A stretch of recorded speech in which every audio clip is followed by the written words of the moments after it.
5 years after the COVID pandemic caused many educational systems to rush to online learning, we're now back to a world where most learning is done in physical environments. But is there still some momentum for online learning, remote learning, and using new digital tools, especially in the era of artificial intelligence? We're going to talk about these issues and others with a university expert and find out what's new and whether employees looking to upskill can take advantage of these new tools.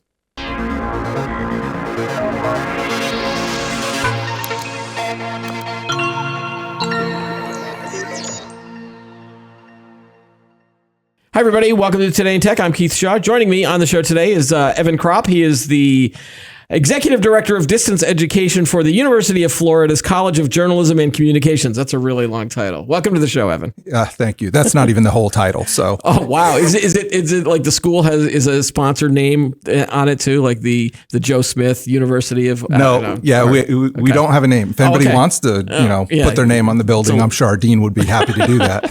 All right. So for the sake of this discussion, when we talked before the show, there was some confusion about the terms of online learning, digital learning, that kind of stuff. I want to cover the whole range of different tools. But online learning, from my perspective, implies that a person is attending a class in a remote location, somewhere that's far away from, not far away, but not on campus, right? Yep. Okay. Digital learning, that implies tools and technology-driven innovations that help students learn regardless of their setting or location. Okay. So you can use digital tools on campus, but it's not an online thing. Yes. Right? Okay. And are there other definitions that you see out there when you're talking about the ways, I guess, and again, in university settings, but this can also apply to high school and elementary school too, right? Yeah, certainly. Yeah. And the one phrase that we use is distance education. A lot of people aren't happy with the term distance education because it is old. It was used back during the times of correspondence courses. Oh, okay. So now everybody's kind of floating more towards the online education. So we talk about online, we talk about on campus, and we talk about hybrid. Those are the three primary classifications that we generally use. Okay. But then also digital tools. I mean, do you get involved in that a little bit? Yeah, absolutely. The digital tools are used in two ways. Well, more than two ways. Two areas. So the first one is on campus. Digital tools in the physical classroom is a thing. It's not just showing up with your iPad or your laptop to take notes. There are tools out there that will allow class to be interactive. So for a long time now, clickers have been a thing. And instead of purchasing clickers, now a lot of the digital tools allow you to do it on your iPhone. So the students come to class, they already have a phone, they can participate in class. This will do things like, for example, in a lecture, the instructor can ask a question, the students can log on, answer the poll on their phone, see the results, and then the instructor can talk about those results. Right. So that is a digital tool. We can also use the digital tools in online classes. Obviously, a clicker in that scenario wouldn't work, but an online poll would work. We use online discussion boards. We have a suite of tools doing a lot of things that enable us to teach online. Right. And were a lot of these tools developed after the pandemic, before the pandemic, probably before, and then they took off because of the pandemic? Yeah, they were developed, not all, but the majority of the tools that I use were in place already prior to the pandemic. Yeah. I think the pandemic certainly for some companies increased demand, and all of a sudden people realized, ooh, we need that tool. And some of the EdTech providers were actually a little bit slow to respond. There's all of a sudden an influx of potential customers, and for a smaller EdTech company, for example, how can they deal with that big influx of potential customers? Yeah. Because it's not just, hey, here's a tool, go and use it. Right. It's also, here's a tool, here's how you use it, here's how you implement it, where do you put it into the class, how do you train the faculty, how do you get the students on board to using it? There is a lot. So it's not like during the pandemic, people could just flip a switch and go, hey, now we're online and using these tools. That's what everybody did.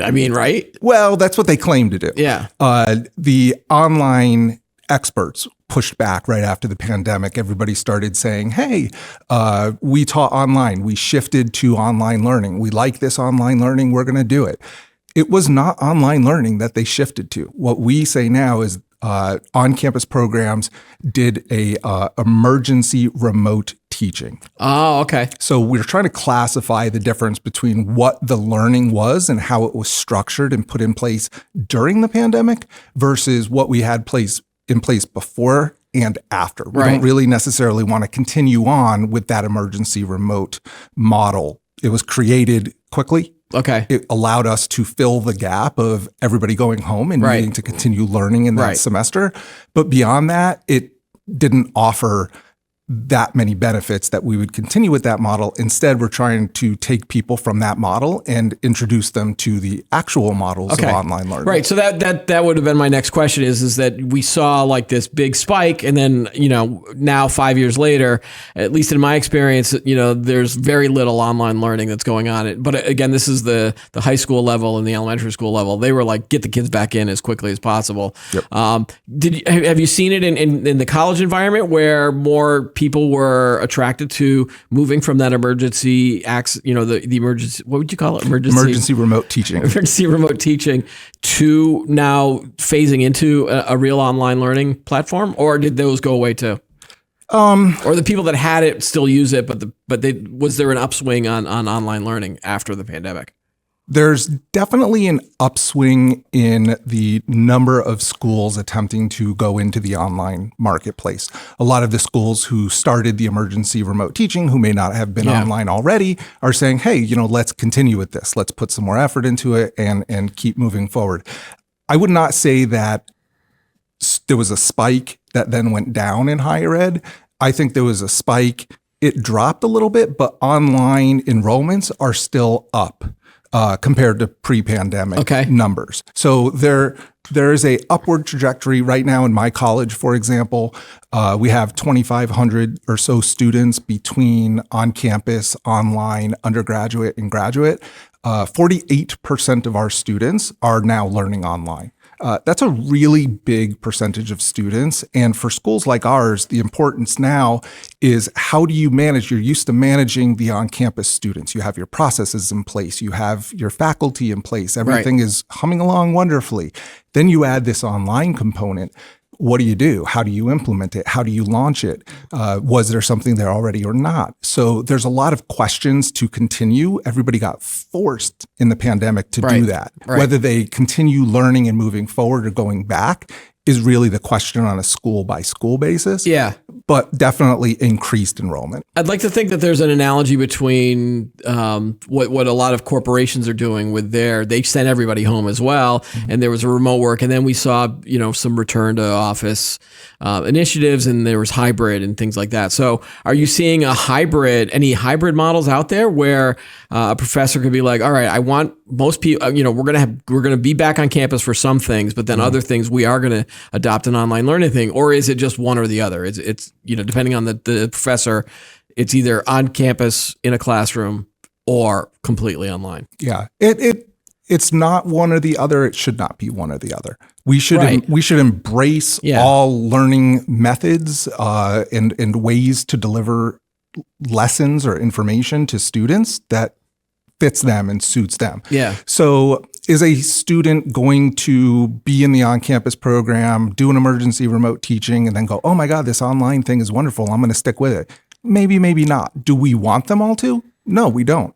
What we tell students is that they should choose online or on campus based on their learning styles. Okay. So some people do really well online. They're self-motivated. They understand how to create a schedule. They can answer questions for themselves. They work, let's say, during the day, so they want nighttime to be available to study. Wonderful. That works really well. You take a 21-year-old who is, just off to college and used to showing up into a high school classroom and then a college classroom. They may not want to move online. They want to show up and say, hey, I'm forced to show up in a classroom from 8 to 10 a.m. And if they didn't force me, I wouldn't actually show up. Yeah. That student's probably not going to do so well online. The question now here is what you mentioned, the hybrid in the middle. Yeah. And that is a different type of teaching than online or on campus. So as we're trying to train faculty and develop courses for online, me personally, we've dipped our toes into hybrid. We've not fully gone in that direction yet because I don't feel like you can go in 10 different directions at a time. You need to focus on one, make sure it's high quality, keep moving forward with that one, and then move into something else. Okay. So we are seeing The hybrid, I think the challenge is, like I mentioned on the learning, the students. What do they want? Where are they going to succeed best in which model? And can we serve that and deliver that to them in a way in which it works? Yeah. And I'm glad you helped me redefine the term for online learning that was experienced during the pandemic into this emergency remote teaching, because my experience with our kids, and they were in high school at the time, was just awful. Yeah. And it felt like, and then I ended up retaking 8th grade and 6th grade, basically, because I was helping them with this. It just felt like it was an online platform. They had, it was a PowerPoint. Every subject or every module was watch a PowerPoint, watch a video, and then take a quiz. Right. And so those were the 3 components. And then you just did the same thing every day. Yep. And so the next day, another PowerPoint, another video, and then they had 5 different classes to do this in.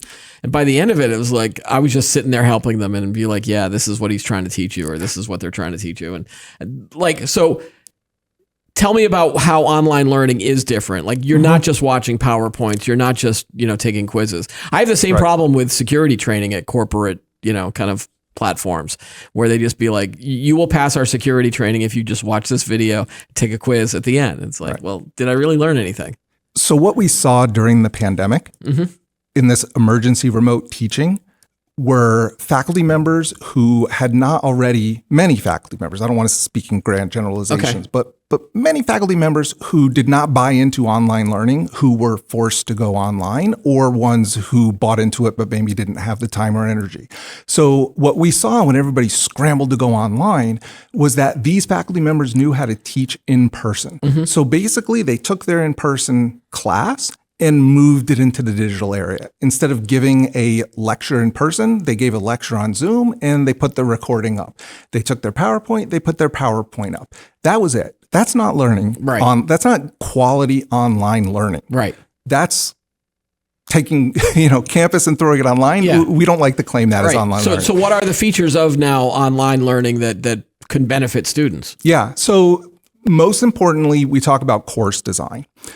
Course design and the effort that goes into creating a quality online course is substantially different for online than in person. What we find in person very often are faculty members who are experts in their area, who are given a class and told to go teach it. And those faculty members say, okay, I'm going to cover this topic, that topic, and we're going to go and we're going to see how it works out. And at the end of the semester, you get an evaluation from the students. The administrators look at it and they go, good job, keep going. There's a lot of freedom there and a lot of questions about, okay, here's a faculty member who got a bachelor's, a master's, a PhD, who's doing research probably. They're an expert in their field, but did they ever take a class on teaching? Right. No. Yeah. Did they ever take a class on course design? No. Do we expect them to? No. So how do we fill this gap? And one of the things is the introduction of course developers, instructional designers, instructional technologists. So these are the individuals who can go out and learn about learning styles and different EdTech tools that they want to integrate into classrooms and present those to the faculty as options when they build the class. Yeah. So the class becomes a collaborative development among multiple stakeholders. And really what that's doing is that's allowing us to make sure, for example, there's no wasted time. It used to drive me nuts. I'd go to a class and the faculty member would tell stories and talk about, and I'm like, okay, 20 minutes into a 45-minute class. Wow. Okay. What are we doing here? Yeah. What are we learning? You can take everything and you can compress it, condense it, and deliver it in multiple ways. So for us, first of all, like online learning is accessible if done correctly. So anybody who is visually impaired or has hearing issues should be able to log into a class and be able to take that class and complete it the same as any other student. Okay. So this allows us the opportunity to build classes that meet those students' needs. Okay.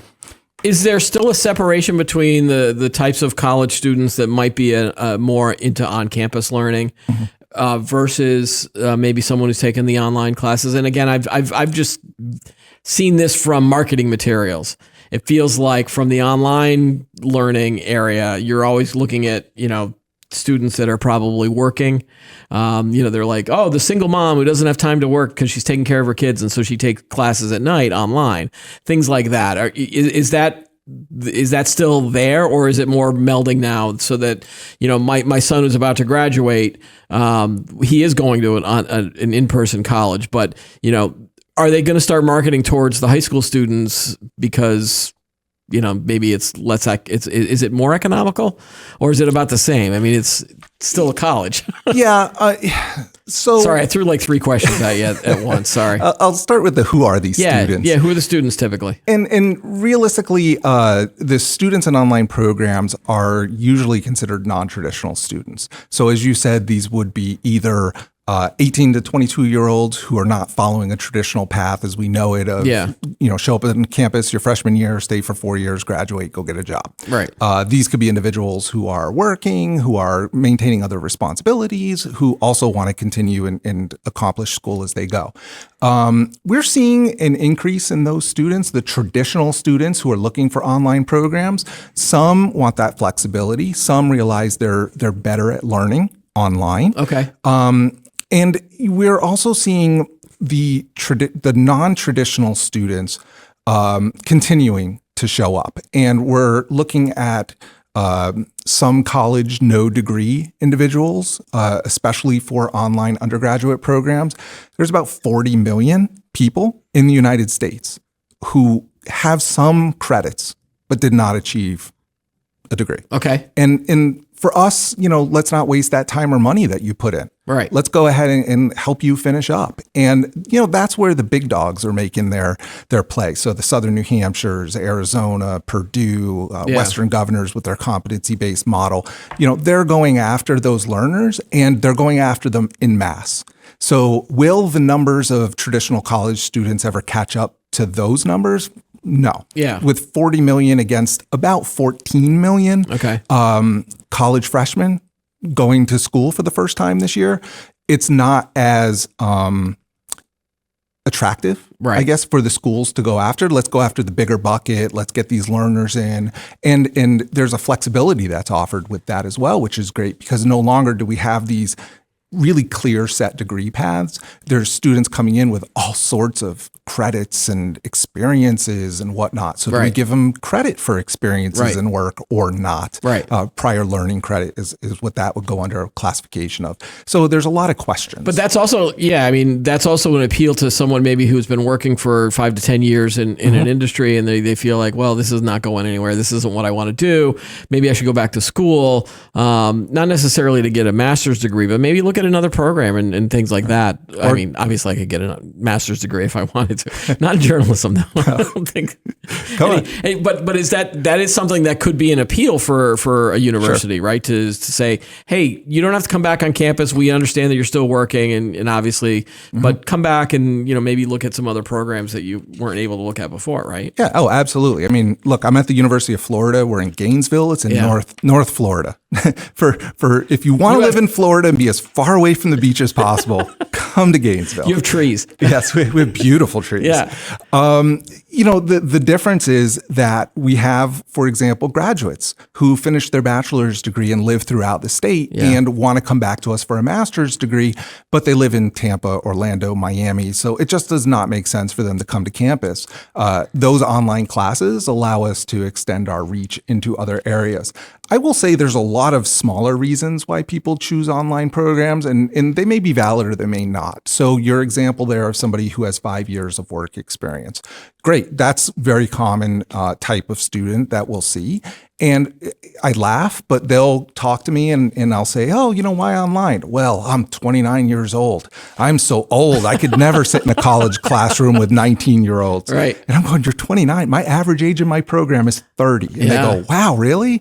And you go, yeah. So there are these misconceptions that people have that I'm too old to be in a classroom. There's also sometimes people are planning out their couple of years. So I'll talk to a lot of undergraduates who are graduating at the University of Florida, and they want to stay in Gainesville, but they want to keep their future flexible. So by staying in Gainesville and actually taking an online program instead of an on-campus program, if they get a job offer somewhere else, they pick up and leave and they never have to miss a beat with their degree program. So people are trying to leverage the flexibility of the online programs, which works great because, they're as good or better than many on-campus programs. And 10 years ago, I don't know if we could have necessarily said that. Right. And are you also seeing some of the demographic shifts that are going on with the number of 18-year-olds as I think starting like next year or very soon, it's going to start dropping in the U.S. at least. There's going to be fewer and fewer 18-year-olds that are going to be entering college at some point. So at some point, it has to be almost a competitive situation for many of these universities, right? I'm seeing stories of smaller schools that are shutting down because they just can't get the enrollment that they were looking for. And so I'm wondering if online is a way that maybe they can appeal to some students that they weren't going to appeal to before. Yeah, there has been a tremendous increase in the number of schools that are closing or consolidating. Yeah. I do not think that online education is an answer for us to be able to keep schools open. I really don't. Those schools very often are serving those traditional 18 to 22-year-olds. And as we just discussed, those are not necessarily the big enrollment groups that we're seeing in online education. Okay. So I was trying to see if there was a way where you guys could grow your program. But you're also come in and save everybody. Yeah, you're also University of Florida. I don't think you have too much of a problem attracting potential students. No, right? I think we had an undergraduate. There was close to 100,000 applications for the on-campus program last year for 20,000-ish spots. Wow. Yeah. Wow. All right. So I want to shift gears a little bit. We've also seen the rise of generative AI over the last 5 years. Has the initial fear of tools, anytime I get an academic and I always got to ask them, has the fear about tools like ChatGPT gone away? And now we're seeing students and professors and teachers embracing it more? Because I still see stories about, no, you can't use ChatGPT, that's cheating. And then there was a story about, I think, people in Northeastern are trying to get their tuition back because the professor used it. Yep. I was like, wow, that's amazing that they would do that. Like, but also using other tools like Grammarly and things like that. Are you seeing a rise in tools? Right. Grammarly's AI based. And should we say don't use it? No, the foreign language departments, the students who want to go on Duolingo and practice their Spanish, Portuguese, French, whatever it may be, we're not going to tell them not to use that. Yeah. The problem with AI, as I see it right now, or not the problem, but the challenge, is that it's scary. And a lot of the faculty members, you're looking at them and you're saying, hey, it's time to upskill. You're looking at the administrators and you're saying, we need to figure out how to put this into the curriculum. Do we put an AI class in every major? Right. Do we thread it throughout the curriculum so it's not just in one class, but it's touching every topic? And the challenge in doing that is you have these experts in a field who are creating these courses, but all of a sudden here's this new tool. Right. So they need to reach out more to their advisory boards and their alums who are working in the field and say, how are you using these tools? So the first thing that we need to get better at as higher education is figuring out how the tools are being used in our areas, right, and then teaching the students that. I think the knee-jerk reaction to no, you can't use AI is bad. Yeah. I think also if you think back to computers, when computers and laptops first started being a thing, it was no computers in my classroom. Could you imagine today, no computers in my classroom? Utterly ridiculous. I was on the cusp of the early days of the computers in the classroom when I was at school, and I don't think there was resistance to them. I just think that a lot of them just didn't know how to use them, or be like, how can I use this to teach something in journalism, for example? Right. Or are you cheating? Yeah. Are you recording me? Is it cheating to type notes instead of handwrite notes? Are you looking up additional information? There were a lot of questions and a lot of unfounded Probably when fears. the internet came around too, that was probably a big thing too, right? Right. Yeah. And then of course it went into, are you just on Facebook and Instagram instead of in class? Yeah. But AI, I think, is incredibly important for really any area. And where I think I've seen the most use of AI in higher education right now has been in the course development and the digital tools that we're using to build these classes that are going out to students. Right. So for example, for our online courses, we want usually we'll say one module equals 1 week. So we build out a content module and we introduce that module. So we go, welcome to week 3, you are going to learn this. But we want a really robust introduction. We want to tell the students what they've been learning, what they're going to learn here, how the two concepts connect to each other. We want to tell them that we've curated all these resources and in which order they should read them and what they should be looking out for within each resource that we've curated for them. And we can now use AI in course development to take the instructor's paragraph or two that they've written and expand on it. Make sure that it's clear. Make sure that it's written to the right accessible level for the students to understand and know what's the expectation of them. So I love the fact that we're seeing it behind the scenes. We need to do better in the classroom and guiding and teaching students just how to use it. And like you, my son was a freshman this year. And I told him, I said, do not shy away from AI, but do not let it do your work for you. Right. I want you to write your paper and then you put it into AI and you see how you can improve it. If you're stuck with an idea, tell it you're stuck and see where you can keep moving. Yeah. I think there are certainly a lot of people that are quote unquote cheating.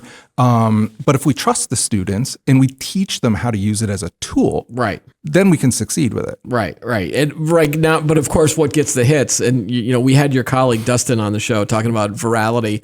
What gets the eyeballs are the videos where people are like, you're cheating, and it's back and forth between the student and there was one I saw on Instagram where it was like the students were defending it while the professor was like, well, wait. No, what are we doing? Like, are we actually having any discussion? They're like, but you put the syllabus out there. We just typed it in and got a paper out of it. But also, we did read it.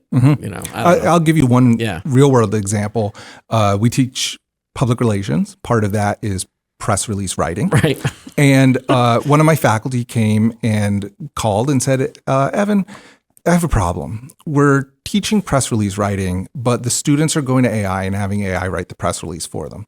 So I said, well, do you think when they go and get the job in the real world, they're going to have tools like AI and be able to use those? And you think they would use them to save time? And she kind of thought about that for a minute. So I said, but it is important for them to understand how to write and how a press release is structured and formatted and the tone that you would use in it. So I said, instead of just saying, her solution was just saying no use of AI. So I said, well, let's change it a little bit. Let's say write a version, no AI allowed whatsoever. Have that due. Students submit that. Then the next week, the students take what they submitted and put it into AI, and they learn prompt engineering. Right. Where can this be improved? What is this? Ask it questions to make a better press release, and then go ahead and have them submit that, and then ask them to reflect. What did you find easier? What was more difficult? What potential problems did you run into that maybe it gave you unreliable information or improperly sourced information? That will allow them to learn still how to write it, but also use the tool that will help them more effectively when they're in the workplace instead of us just saying no AI. Yeah, I would imagine that in a journalism class too, the big concern would be sources cited, journalism, accuracy is the big thing in journalism. Is like, how do I know that the information that you're giving me, if I'm using AI maybe to do some research on something, like how do I know that that's accurate? You usually just check the source, right? Same thing we were doing the same thing with Google, whenever Google will give you a list. We're like, was that, I don't know, this looks like a blog post from somebody, I don't even know who it is, but if the story was in the Wall Street Journal, I was like, okay, I can reliably assume that someone, at least a human, edited this at some point. So yeah, with the AI, you don't know what's feeding it information. Yeah. It's also similar to the arguments we heard years ago of don't use Wikipedia. And we'd always tell the students, don't use Wikipedia. It's not reliable. Anybody can write anything they want on there. Well, for me, it was like, why not use Wikipedia? I'm not going to use it to cite my whole paper. But if I'm just exploring a topic and wanting to get information, sure. Yeah. It's a good way to get summarized information. I'm not going to use it to, I'm not going to start citing it because no, it's not reliable in that way. All right. Does this apply to a lot of people that might be out there in the working world that might want to kind of look at some of these things and upskill? I mean, if you had advice to give to them, I mean, obviously they could go to an online learning school, or they could go back to school, but they could just use some of these tools too, right, to upskill? Yeah, absolutely. Yeah. I mean, there's tons of opportunities out there. Schools like ours are offering a couple of basic AI classes just to get people familiarized with what it is. organizations online certainly have tons of AI courses and different use cases for them. And we'll teach you prompt engineering. We'll teach you whatever you need to know.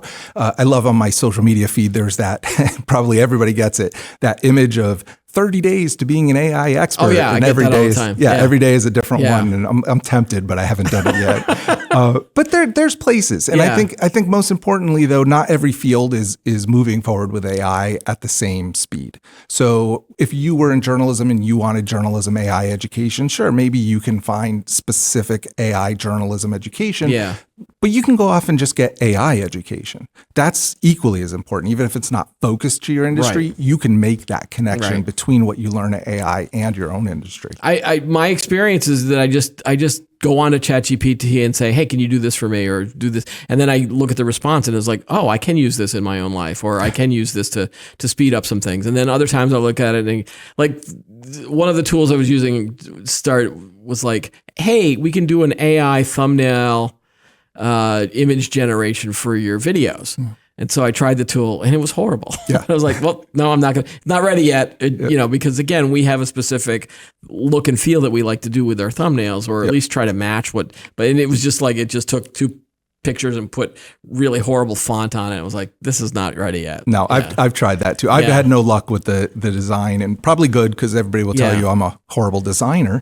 But I think AI is something that, like any new technology that's going to cause change, is going to cause agita in people's stomachs and be nervous about that. And I think people just need to say, hey, let's take it one step at a time. Let's learn what it is.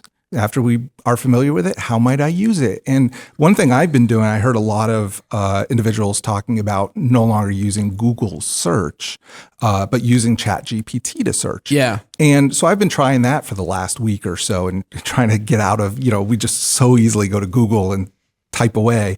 So when I remember and I go to ChatGPT and do it, I actually get better answers. And I'll give you one example. I was looking on LinkedIn and I wanted to figure out how to do something.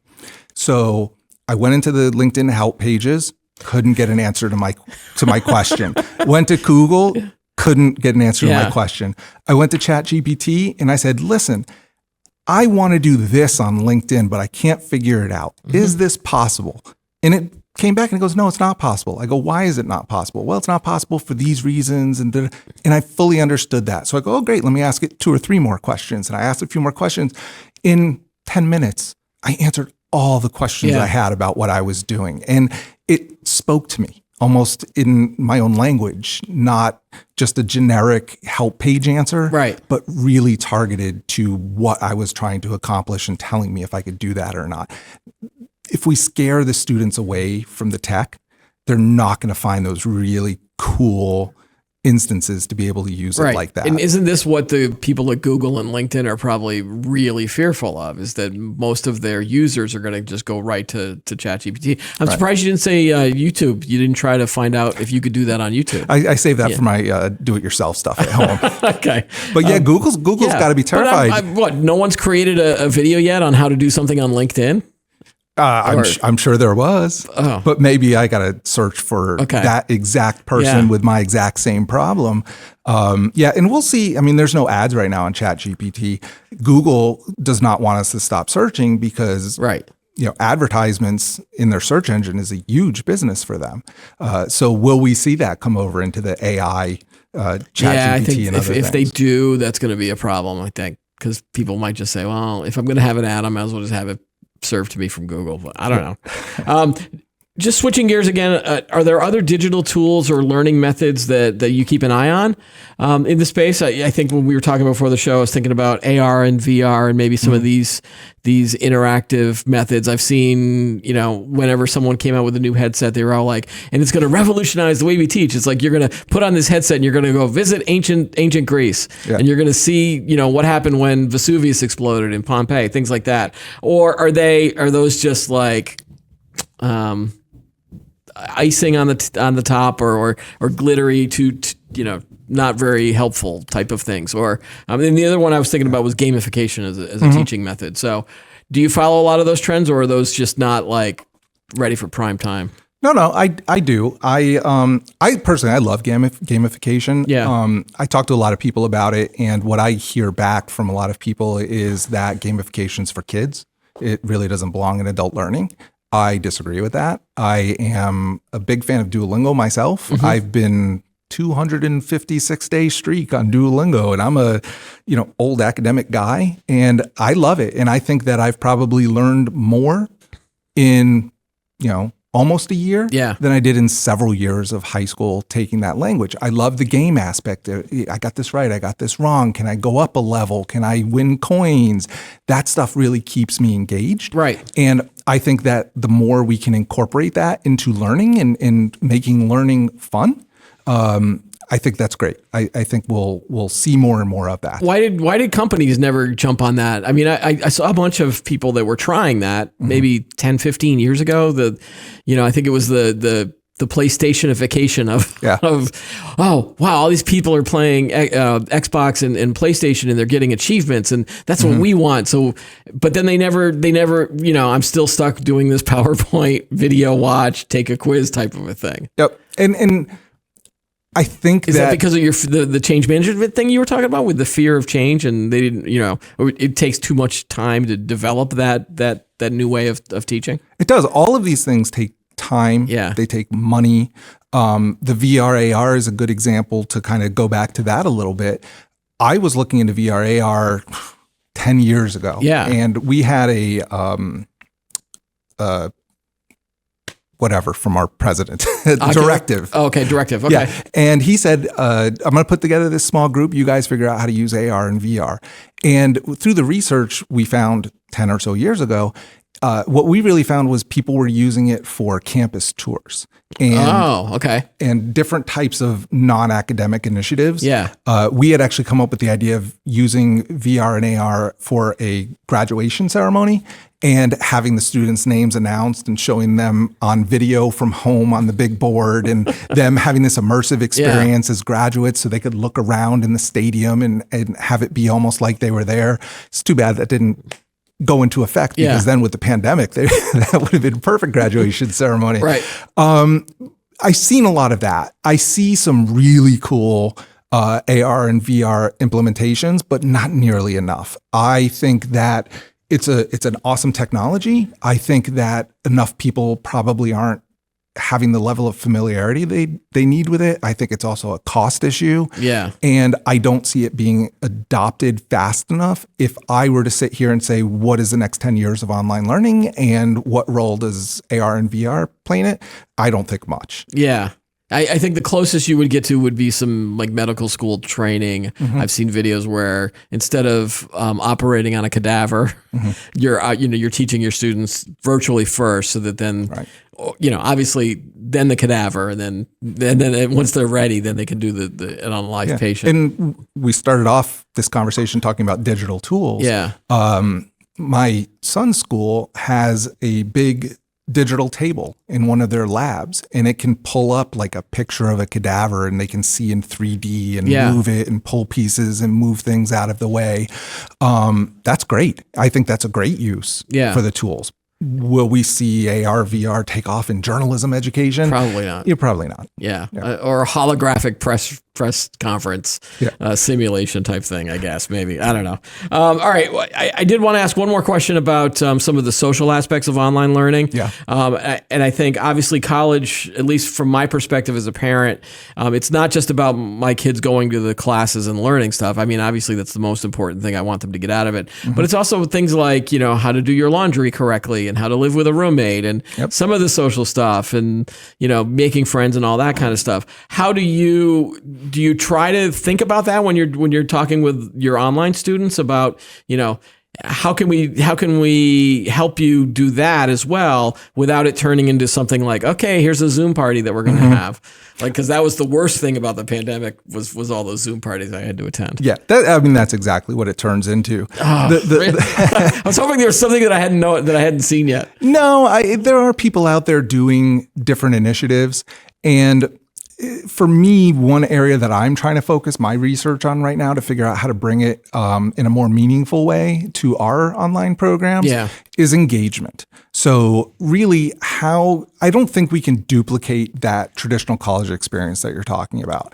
I agree with you. I think that is a great advantage for going to a traditional 4-year on-campus program. My son finished his freshman year, and look, I could have said, go to community college and save money, go to online and stay from home and do whatever. For him, I felt like his development as a human being was really needing 4 years of, like you say, living alone, doing your laundry, finding out who you are, testing relationships. It's supposed to be a safe place to do those things. Right.